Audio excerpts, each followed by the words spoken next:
You did also mention January 6th, and we have talked a lot about the possibility of political violence, about what to expect. Experts we talk to say it's really the time between Election Day and when the votes are certified or when the race is called, if that takes a few days, that they are most worried about.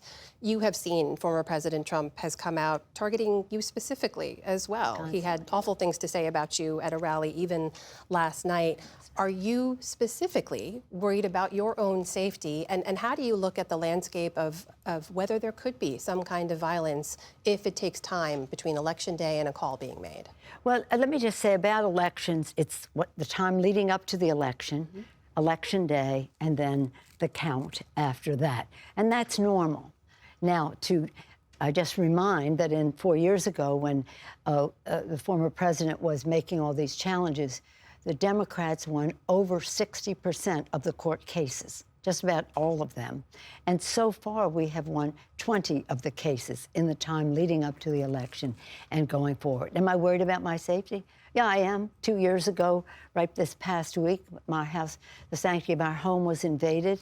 The safety of my husband was violated. He's still suffering from some of that. And by person going in there, echoing the voice of January 6th, where is Nancy? Where is Nancy? Right. To punish me for what I have said about Donald Trump. So, yeah, I think he knows that that's provocative when he says what he says.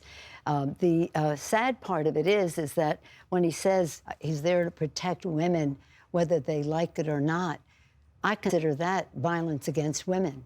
That's not what you say to women, and that's not what you say about what he said about Kamala Harris, what he said about me, what he said about, the former First Lady, Michelle Obama.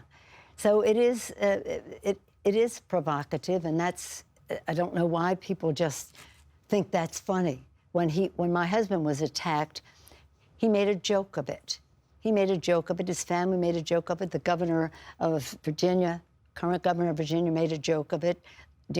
Musk, whatever it is, he made a joke of it, and it's not funny. And that has no place in a political process. So am I afraid? Yeah, but apart from that, it's not about me. It's about other people who want to engage in politics. If you wanted to run for office, you would not want to think that you were jeopardizing the health or well-being of your family.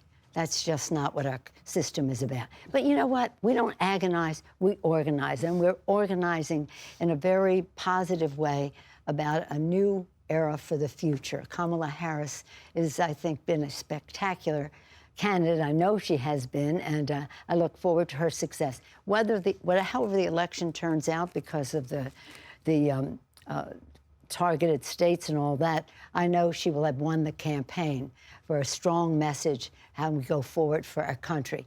That right now, today, we're seeing college campuses turning out. And in Pennsylvania, you see many in the 3 Puerto Rican wards, record numbers of people turning out. And just to close on that, one of your reporters talked about Pennsylvania and saying that he said there was corruption in the election in Philadelphia. The Republican commissioner of the elections in Pennsylvania said that is not true. There is no evidence of that. I didn't hear him say that. Yeah.